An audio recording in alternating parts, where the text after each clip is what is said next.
Hello students, आज हम आपको 10th क्लास चैप्टर 3 मेटल्स और नॉन मेटल्स के बारे में बताएं। मेटल्स क्या होते हैं और नॉन मेटल्स क्या होते हैं।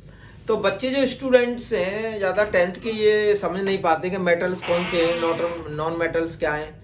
तो मैं आपको बहुत सिंपल मेथड बताऊंगा कि मेटल्स और नॉन मेटल्स कैसे कैलकुलेट करते हैं, कैसे उनका आइडेंटिफिकेशन करते हैं। तो बहुत सिंपल मेथड है। तो मैं जो बच्चे 9th में नहीं पढ़ें केमिस्ट्री उनको भी बताऊंगा। तो देखिए, सबसे पहले तो ये आती है कि साइंस की डेफिनेशन नहीं मालूम होती है बच्चों को। तो पहले तो साइंस की डेफिनेशन देख लीजिए। जैसे व्हाट इज साइंस, तो science is systematic, science is systematic and logical method to solve the problems। तो देखिए, ये साइंस की डेफिनेशन हो गई। बहुत से बच्चे जो है 9th पास कर जाते हैं, 10th पास कर जाते हैं, 11th 12th चले जाते हैं पास करके, लेकिन उनको साइंस की डेफिनेशन नहीं पता होता है। तो सभी बच्चे सबसे पहले साइंस की डेफिनेशन याद करें।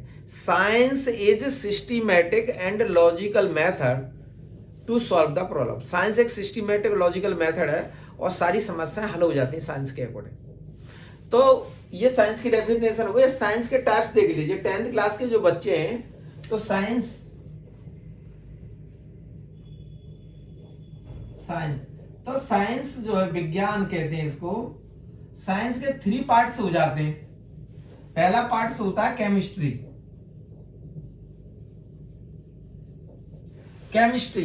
केमिस्ट्री में एलिमेंट्स के बारे में जानकारी की जाती है। दवाई गोली बनती है, प्लास्टिक है, जैसे ये है, ये सभी कपड़े भी केमिस्ट्री के द्वारा बनाए जा रहे हैं। मोबाइल फोन है, और ये देखिए, ये जो आपको दिखाई दे रहा है डोरी है, ये भी केमिस्ट्री के द्वारा बनाए गए। तो जितनी दवाई गोली वगैरह बनाई जा रही है केमिस्ट्री के थ्रू बनाई जा रही है। तो केमिस्ट्री मतलब केमिकल, स्टडी ऑफ केमिकल्स। और सेकेंड पार्ट होता है फिजिक्स।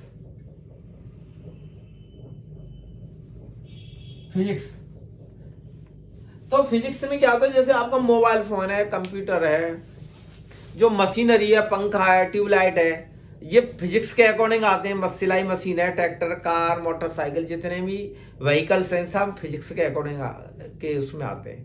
तो स्टडी ऑफ फिजिकल इंस्ट्रूमेंट, जो जितनी मशीनरी है उनकी स्टडी करी जाती है, वो फिजिक्स होती है। अब थर्ड होते हैं बायोलॉजी।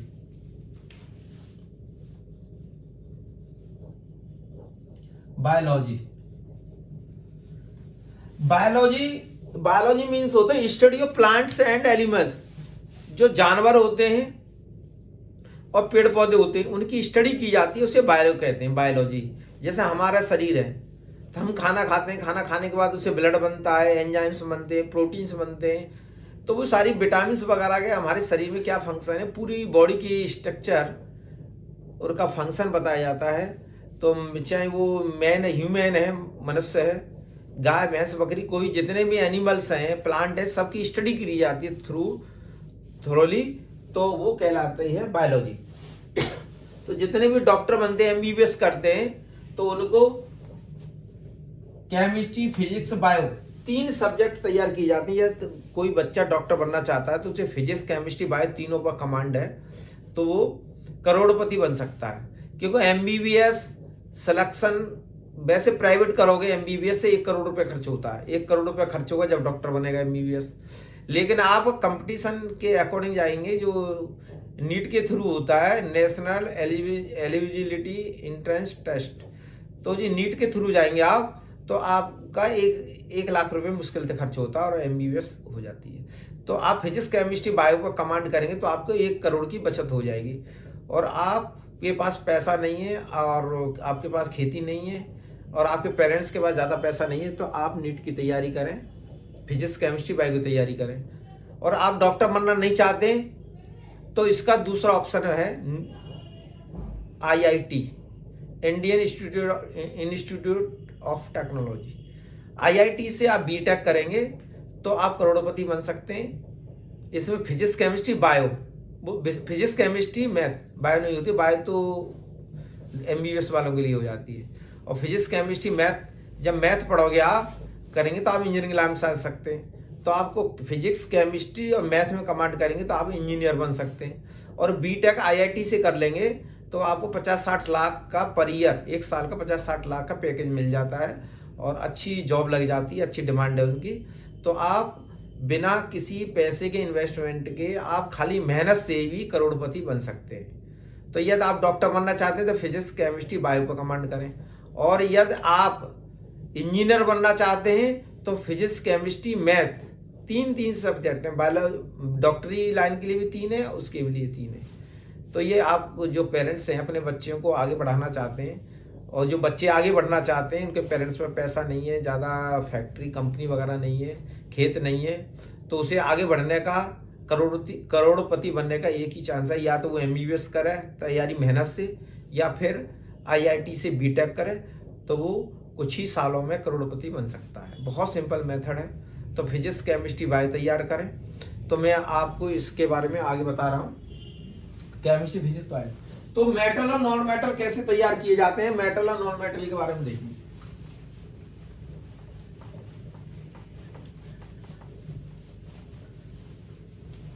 जो बच्चे 9th में केमिस्ट्री नहीं पढ़ पाए और 10th में भी नहीं पढ़े और 11th में नहीं पढ़ पाए, 12th में, तो भी उनके लिए फायदा होगा।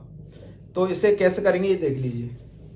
तो सबसे पहले एटम की जानकारी होनी चाहिए। एटम क्या है? एटम, तो atom is smallest particle of an element. Atom जो बहुत छोटा पार्टिकल है जिसमें इलेक्ट्रॉन प्रोटॉन होते हैं। देखिए एटम में क्या होता है, एटम की जानकारी सब बच्चों को होनी चाहिए। एक न्यूक्लियस होता है, इसमें प्रोटॉन और न्यूट्रॉन होते हैं, और इलेक्ट्रॉन जो है डिफरेंट ऑर्बिट में घूमते रहते हैं। तो ये एटम है। इलेक्ट्रॉन डिफरेंट ऑर्बिटल्स में पाए जाते हैं, इलेक्ट्रॉन चारों तरफ घूमते रहते हैं। तो ये बीच में जो होता है ये प्रोटॉन न्यूट्रॉन होते हैं एटम में। और न्यूक्लियस, तो देखिए 7 ऑर्बिट है। पहली के, ये के है, और ये एल, के पहली, के दूसरी L, K L M N O P और क्यू। ये फर्स्ट, ये सेकंड, ये थर्ड, ये फोर्थ, ये फिफ्थ, ये सिक्स्थ और ये 7। ये इस सर्किल में घूमती है इस तरह से। तो पहली ऑर्बिट में इलेक्ट्रॉन 2 होते हैं, दूसरी में 8 होते हैं, तीसरी में 18 होते हैं, और फोर्थ में 32 इलेक्ट्रॉन है, फिर 32 होते हैं। 2 से ज्यादा नहीं होते फर्स्ट में, और इसमें 32 से ज्यादा नहीं होते। तो first, second, third, fourth, fifth, sixth और 7th। तो किसी भी ऑर्बिट में 32 से ज्यादा नहीं हो सकते, और पहली ऑर्बिट में 2 से ज्यादा नहीं होंगे, और लास्ट वाली में 32 से ज्यादा नहीं होंगे, 32। तो इसमें मेटल और नॉन मेटल के बारे में बताऊंगा। एटम की जानकारी जरूरी है। Atom is smallest particle of an element. तो देखिए सबसे पहले एटॉमिक नंबर होना चाहिए। देखिए ये है, ये सोडियम है, इसका एटॉमिक नंबर 11 है, ये 23, और ये Na का मतलब होता है सोडियम, सोडियम है। अब किसी एटम में आपको इलेक्ट्रॉन, प्रोटॉन, न्यूट्रॉन पता लगाना है, तो सबसे पहले बच्चों को ये जानकारी होनी चाहिए कि किसी एटम में इलेक्ट्रॉन कितने होते हैं, प्रोटॉन कितने और न्यूट्रॉन कितने। तो देखिए ये नीचे जो लिखा होता है वो जेड होता है एटॉमिक नंबर, और ऊपर जो लिखा होता है वो ए होता है। तो जेड का मतलब होता है एटॉमिक नंबर, एटॉमिक नंबर, और ए मीन्स होता है एटॉमिक मास, एटॉमिक मास। तो नीचे हमेशा एटॉमिक नंबर होता है, ऊपर एटॉमिक मास होता है। मास में तो वजन होता है, वेट होता है, हम सिर पर वजन ले जाते हैं और जूता पैर में पहनते हैं।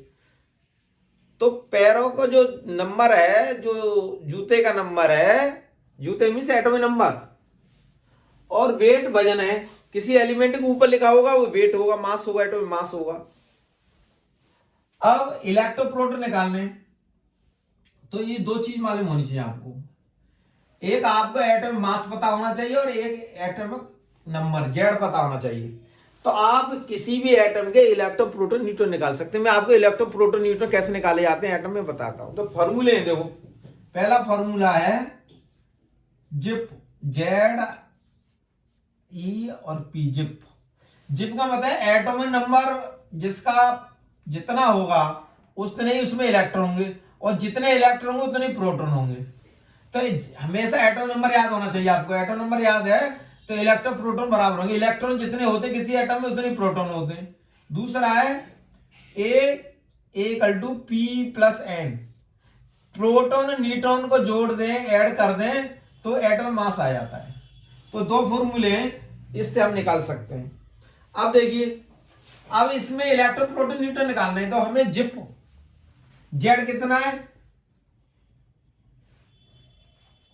तो देखिए जेड इक्वल टू 11। तो जेड तो इलेक्ट्रॉन कितने हो गए 11, प्रोटॉन कितने हो गए 11। तो इलेक्ट्रॉन भी निकाल दिए, प्रोटॉन निकाल दिया। अब न्यूट्रॉन निकालना है हमें। तो न्यूट्रॉन ए कितना है 23, पी कितना है 11 प्लस एन। तो एन निकालेंगे, फॉर्मूला है न्यूट्रॉन निकालने का और ये निकालने का इलेक्ट्रॉन प्रोटॉन। इलेक्ट्रॉन प्रोटॉन इससे निकाल जाएंगे पहले फॉर्मूले से। दूसरे फॉर्मूले से हम निकाल सकते हैं neutron.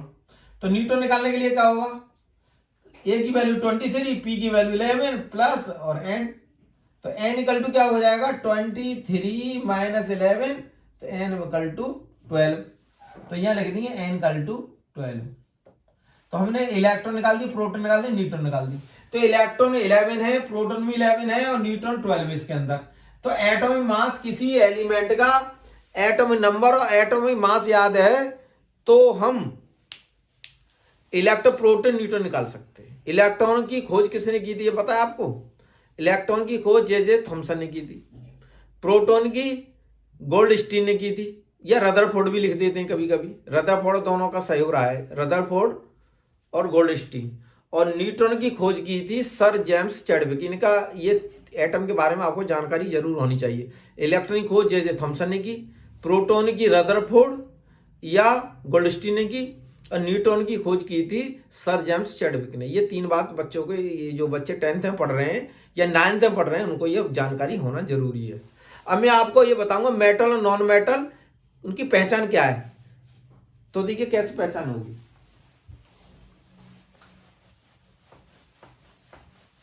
Electron proton neutron metal non metal. सबसे पहले हमें मेटल और नॉन मेटल की जानकारी होनी चाहिए। तो सभी बच्चे ध्यान से देखिए मेटल नॉन मेटल कैसे पता लगाएंगे। तो देखो एटम नंबर मैंने बताई जेड, 1 होता है हाइड्रोजन का और 2 होता है हीलियम, और एटम नंबर 3 होता है लिथियम का, और 4 होता है बेरिलियम का, 5 होता है बोरॉन, 6 होता है कार्बन, 7 होता है नाइट्रोजन का एटम नंबर, 8 होता है ऑक्सीजन का, 9 होता है फ्लोरीन और 10 होता है नियॉन। तो ये एटॉमिक नंबर है। ये सभी बच्चों को ये एटॉमिक नंबर कांट नहीं है, आप कांट समझेंगे 1 2 3, 1 2 3 नहीं, एटॉमिक नंबर है। और इसका इलेक्ट्रॉन कॉन्फ़िगरेशन करें हम, इलेक्ट्रॉनिक कॉन्फ़िगरेशन, इलेक्ट्रॉन कॉन्फ़िगरेशन। तो पहली ऑर्बिट में 1, देखो बोरवरी ने बताया था कि ऑर्बिट होती है के एल एम और एन, यहां तक बताते हैं 7, K L M N O P और क्यू, 7 ऑर्बिट होती हैं। तो देखिए के को कहते हैं हम पहली, एल को दूसरी, एम को थर्ड, इसको फोर्थ, इसको फिफ्थ, पी को सिक्स्थ, क्यू को 7। ये नंबर ऑफ ऑर्बिट है। अब मैं आपके इलेक्ट्रॉन्स बता दूंगा इसमें। पहली ऑर्बिट में 2 से ज्यादा कभी इलेक्ट्रॉन नहीं होंगे, दूसरी में 8 से ज्यादा नहीं होते, तीसरी में 18 से ज्यादा इलेक्ट्रॉन नहीं होते, नंबर ऑफ इलेक्ट्रॉन है। और फोर्थ में 32, 32 से ज्यादा 32, 32 और 32। तो पहली में दो से ज्यादा कभी जीरो हो सकते हैं, एक हो सकता है, दो हो सकते हैं। और एल में दूसरी ऑर्बिट में इलेक्ट्रॉन एक से लेकर जीरो से लेकर 8 तक हो सकते हैं, 9 कभी नहीं होंगे इसमें। थर्ड ऑर्बिट में जीरो से लेकर 18 तक हो सकते हैं, इसमें 19 इलेक्ट्रॉन कभी नहीं होंगे। और फोर्थ में जीरो से लेकर 32 तक हो सकते हैं, 33 कभी नहीं होंगे, इसमें 33 कभी नहीं होंगे, जीरो से 32, 32, 32, ये मैक्सिमम नंबर ऑफ इलेक्ट्रॉन्स है। तो इलेक्ट्रॉन कॉन्फ़िगरेशन करेंगे, पहली ऑर्बिट में 1 इलेक्ट्रॉन, इसमें 2, देखिए हो गई के एल और एम और एन तक ही 10th में काम चल जाएगा। लिथियम 2 और कॉमा 3, वो 2 और 1, और बेरिलियम 2, 2, बोरॉन 2, 3, पहली ऑर्बिट में 2, 5 हैं तो 2, दूसरी में 3 बचे।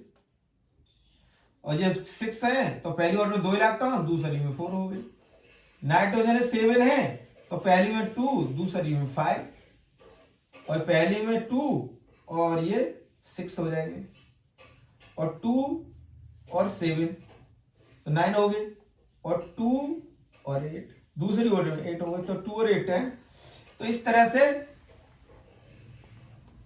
हमने फर्स्ट से लेकर 10th तक करते। तो 10th के स्टूडेंट हैं उन्हें फर्स्ट टू 20 तक इलेक्ट्रॉन कॉन्फ़िगरेशन आने चाहिए। तो देखिए 11, इधर देखो 11 होता है Na सोडियम का, तो ये हो जाए 2, 8 और 1, पहली ऑर्बिट में 2, दूसरी में 8, और जो 11 इलेक्ट्रॉन को तीसरी ऑर्बिट में पहुंच जाएगा। 12 Mg मैग्नीशियम, तो 2, 8 और 2, 12 हो गए, 13 एल्यूमिनियम, तो पहली में 2, दूसरी में 8 और थर्ड में 3 हो जाएंगे, तो 2, 8 10 और 3 13 हो गया। 14 सिलिकॉन, सिलिकॉन में 2, 2, 8 और ये 4 हो जाएंगे, 2, 8 10 और 14 टोटल बराबर होना चाहिए। 15 फॉस्फोरस, तो पहली ऑर्बिट में 2, दूसरी में 8 से ज्यादा नहीं हो सकते, और इसमें 5। 16 सल्फर, 2, 8 और 6। 7 नाइट्रोजन, 2, 8, 7। 18 अरे नाइट्रोजन का ही क्लोरीन, 17 क्लोरीन, 18 आर्गन, 2, 8, 8 और 19 पोटेशियम। तो देखिए बोरवरी के अकॉर्डिंग किसी में 9 इलेक्ट्रॉन नहीं हो सकते हैं, तो लास्ट में 2 इलेक्ट्रॉन होंगे जब 9 होंगे।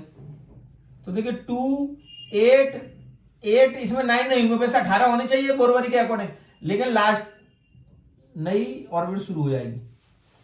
और 20 कैल्शियम, 2, 8, 8, 2, ये नंबर ऑफ इलेक्ट्रॉन्स हैं, ये 20। तो जो 10th में बच्चे पढ़ रहे हैं फर्स्ट से लेकर 20 तक उनको इलेक्ट्रॉन कॉन्फ़िगरेशन आनी चाहिए। 20 तक इलेक्ट्रॉन कॉन्फ़िगरेशन आते हैं तो वो मेटल नॉन मेटल बता सकते हैं, और जो इलेक्ट्रॉन कॉन्फ़िगरेशन है, इलेक्ट्रॉन स्ट्रक्चर है, बना सकते हैं।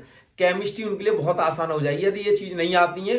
ये मेन बेस है केमिस्ट्री का। जिस बच्चों पे इलेक्ट्रॉन कॉन्फ़िगरेशन नहीं आता है तो आगे जाने पाए। अब देखिए मैं आपको ये बताता हूँ कि मेटल और नॉन मेटल कैसे बताएंगे। पहले ये समझ लो मेटल क्या होते हैं। जिनमें करंट फ्लो हो जाए वो मेटल्स होते हैं, और जिसमें करंट फ्लो ना हो वो नॉन मेटल्स होते हैं। अब करंट आप जो आप सेल ले सकते हैं, बिजली तो खतरनाक होती है, डेथ हो सकती है उससे। सेल ले सकते हैं, सेल बिजली से लगाइए, जिसमें करंट फ्लो हो रहा है मेटल है, और करंट फ्लो नहीं हो रहा है तो वो नॉन मेटल है। लेकिन हमें एग्जाम में आता है तो कैसे पता लगाएंगे, इसके लिए मैं आपको सिंपल मेथड बताता हूं। देखिए जिनमें हाइड्रोजन को छोड़ देते हैं इसमें, तो देखो हीलियम एक्स ऑप्शन केस है। अब देखिए एक किसमें आ रहा है, लिथियम मेटल है, 2 आ रहा है मेटल है, 3 है। जिसमें 1, 2, 3 आते हैं वो मेटल होते हैं। क्या होते हैं, मेटल्स। और जिसमें 5, 6, 7 आ रहे हैं वो नॉन मेटल्स है, नॉन मेटल्स। ये समझ लो, मोटी मोटी पहचान है। तो नाइट्रोजन, ऑक्सीजन, फ्लोरीन क्या है, ये नॉन मेटल है। चार इसको छोड़ दो अभी। अब देखिए सोडियम, इधर देखो, सोडियम, मैग्नीशियम, एल्यूमिनियम क्या है, मेटल्स हैं, जिसमें लास्ट में ऑर्बिटल 1 2 3 आते हैं वो मेटल्स होते हैं, और जब 5 6 7 आ रहे हैं और 8 भी आ रहे हैं वो भी नॉन मेटल है, 8 वाले भी नॉन मेटल है, ये समझ लो, ये नॉन मेटल हो गए। अब ये नॉन, मुझे इसलिए बता रहा हूं कि इसमें मेटल्स भी हो सकते हैं, नॉन मेटलॉइड भी होते हैं, मेटलॉइड्स भी होते हैं। मेटलॉइड्स क्या होते हैं, those element which have both properties metals as well as non metal. ऐसे मेटल जिनके मेटल्स की और नॉन मेटल दोनों की प्रॉपर्टी होती है वो मेटलॉइड्स होते हैं, मतलब मेटल नॉन मेटल के बीच के। तो मैंने बता दिया आपको। अब देखिए फास्फोरस, सल्फर और क्लोरीन और आर्गन, ये चार है, ये नॉन मेटल हो गए, नॉन मेटल्स। और 1 और 2 ये 2 मेटल्स हो गए। तो लास्ट में 1 2 है, मेटल हो गए। पोटेशियम और कैल्शियम क्या है, मेटल है, क्यों, 1 और 2 है लास्ट में।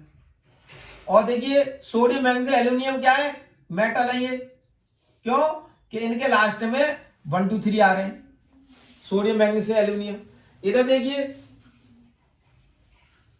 लिथियम, बेरिलियम और बोरोन, ये मेटल्स हैं, 1 2 3 आ रहे हैं, और ये नॉन मेटल्स हैं।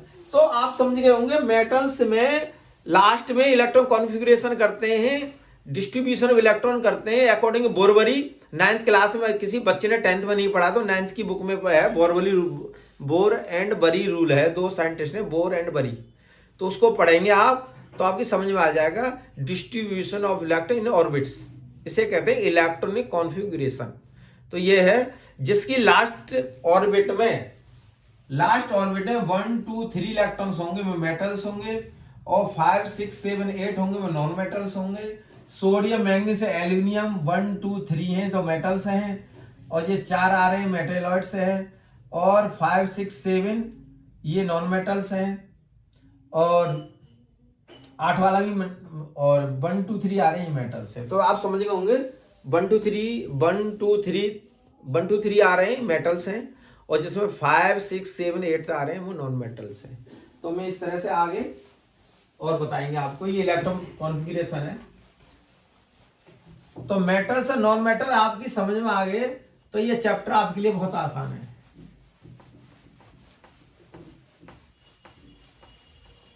अब इससे इलेक्ट्रॉनिक कॉन्फ़िगरेशन से फायदा क्या है।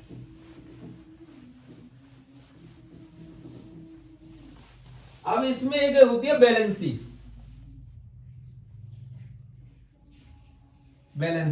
तो बैलेंसी जरूरी होनी है। जैसे 1 है, हाइड्रोजन है, तो इसकी बैलेंसी 1 होती है,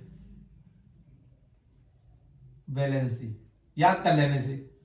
और क्योंकि लास्ट में 1 इलेक्ट्रॉन होता है। हीलियम 0 होती है, कोई जरूरत नहीं इसकी। 3 लिथियम, इसकी 1 होती है बैलेंसी, इस पर चार्ज 1 होता है, इस पर कोई चार्ज नहीं होता है, इस पर +1 चार्ज होता है।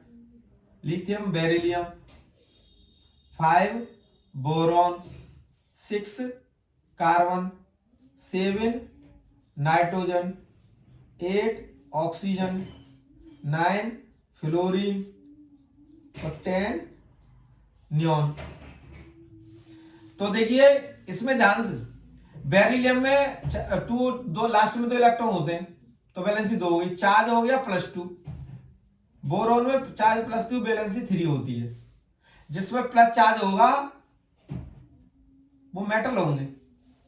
और हाइड्रोजन एक्सेप्शन है, हाइड्रोजन मेटल और नॉन मेटल दोनों में आता है, एक्सेप्शन केस है ये, एक्सेप्शन। तो मेटल की प्रॉपर्टी और नॉन मेटल दोनों ही होती है। कार्बन बैलेंसी 4 भी होती है। नाइट्रोजन पे -3 चार्ज होता है, बैलेंसी 3 होगी। चार्ज, ये चार्ज है और ये बैलेंसी प्लस माइनस नहीं होती है, लेकिन चार्ज प्लस माइनस होता है। ऑक्सीजन में -2, 2, फ्लोरीन -1 और इसकी 0। इसमें लास्ट में 8 इलेक्ट्रॉन है तो 0 होगी, और इसमें 2 है इसलिए इसकी भी 0 होगी। तो हीलियम की नॉन की 0 होगी। अब इधर आ जाइए, ये इतनी याद कर लीजिए वैलेंसी। इसके बाद 11 सोडियम, सोडियम प्लस चार्ज होगा, वैलेंसी 1 होगी। तो चार्ज आपसे पूछा जाए चार्ज कितना होता है, +1 होता है। वैलेंसी कितनी होती है सोडियम की, 1। आपसे पूछता है भाई मैग्नीशियम का एटॉम नंबर कितना आता है, 12। चार्ज कितना होता है, +2। मैग्नीशियम की वैलेंसी कितनी होती है, 2। एल्यूमिनियम एटॉम नंबर कितना है, 13। एल्यूमिनियम पर चार्ज कितना होता है, +3, 3। और वैलेंसी कितनी होती है, 3। सिलिकॉन, सिलिकॉन का एटॉम नंबर कितना होता है, 14। चार्ज कितना होता है, +4। वैलेंसी कितनी होती है, 4। 15 किसका एटॉम नंबर, फास्फोरस का। फास्फोरस पे कितनी होती है, 3। वैलेंसी 3 होगी। जो इसमें 5 इलेक्ट्रॉन है 3 गेन कर लेगा। तो जो जिनमें माइनस चार्ज होगा वो इलेक्ट्रॉन गेन करेंगे, और जिनमें प्लस चार्ज होगा वो इलेक्ट्रॉन रिलीज करेंगे। Sulphur -2, valency 2। 16 chlorine, 1 valency, charge होता है -1। आपसे पूछता है ये सल्फर का चार्ज बता, -2। Sulphur atom number 16, charge -2, valency 2। ऐसे क्लोरीन एटॉम नंबर 17, क्लोरीन का चार्ज कितना है, -1, वैलेंसी कितनी है, 1। 18 आर्गन, आर्गन क्या है, 0 चार्ज की नोबल गैस है ये। और 19 पोटेशियम, पोटेशियम पर चार्ज कितना होगा, +1, मेटल है। वैलेंसी कितनी, 1। 20 किसका है, कैल्शियम का, +2, और वैलेंसी कितनी होगी, 2। तो ये याद कर लीजिए, हाइड्रोजन की 1 एटॉम नंबर 1 है और चार्ज +1 है, वैलेंसी 1 है। Helium 0, lithium +1। जो मेटल होंगे उन्हें प्लस चार्ज होगा, कुछ एक्सेप्शन केस होते हैं। तो ये चार्ज, इसकी वैलेंसी 1 हो गई। बेरिलियम की +2, बोरॉन की +3, कार्बन की ± दोनों हो सकती हैं, तो ये मेटलॉइड्स में आ जाते हैं। नाइट्रोजन की -3, क्योंकि ये नॉन मेटल है। तो ये इलेक्ट्रॉन, तो मेटल नॉन मेटल में क्या है कि जो इलेक्ट्रॉन को रिलीज करते हैं, इलेक्ट्रॉन छोड़ देते हैं, उन्हें कैटायन बनाते हैं, पॉजिटिव चार्ज होता है, वो मेटल होते हैं। और जिनमें लास्ट में 5, 6, 7 इलेक्ट्रॉन होते हैं वो इलेक्ट्रॉन को गेन करते हैं। टेंडेंसी मतलब non metals having tendency gain of electron, और metals having tendency lose of electron. Metal के अंदर इलेक्ट्रॉन की टेंडेंसी, इलेक्ट्रॉन देने की टेंडेंसी होती है, इलेक्ट्रॉन देते हैं, और नॉन मेटल जो होते हैं इलेक्ट्रॉन गेन करते हैं। तो मेटल पे हमेशा पॉजिटिव चार्ज होगा, कैटायन बनाएंगे। नॉन मेटल होंगे वो नेगेटिव चार्ज होगा और एनायन बनाते हैं। तो वो हमेशा इलेक्ट्रॉन को लेते हैं, नॉन मेटल लेते हैं और मेटल इलेक्ट्रॉन देते हैं। तो ये जिन पर प्लस चार्ज लगा हुआ है वो मेटल करैक्टर है, और जिन पर माइनस है वो नॉन मेटल है। कुछ एक्सेप्शन केस भी होते हैं, जैसे ये है, ठीक है। तो इस तरह से मेटल नॉन मेटल बैलेंसी, इतनी जानकारी आपको होना जरूरी है। थैंक यू, धन्यवाद। नेक्स्ट वीडियो में फिर आपसे मुलाकात करते हैं। आपको आगे रिएक्शन कैसे कंप्लीट होते हैं, कैसे कैसे फॉर्मेशन कंपाउंड होते हैं, वो जानकारी दी जाएगी।